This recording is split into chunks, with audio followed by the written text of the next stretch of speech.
हत्ती आणि चिमणी. एका दाट जंगलात एक मोठा ताकदवान हत्ती राहत होता. त्याला आपल्या ताकदीचा खूप अभिमान होता. त्याच जंगलात एक छोटीशी गोड चिमणीही राहत होती.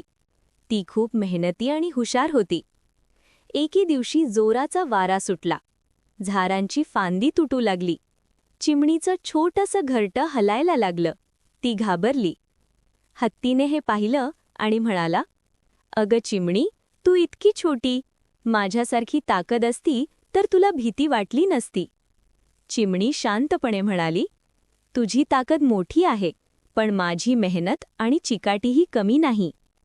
तेवढ्यात वाऱ्यामुळे एक मोठं झाड हत्तीसमोर कोसळलं. हत्ती अडकला. तो घाबरला आणि मदतीसाठी ओरडू लागला. चिमणी लगेच उडाली. तिने इतर पक्ष्यांना बोलावलं.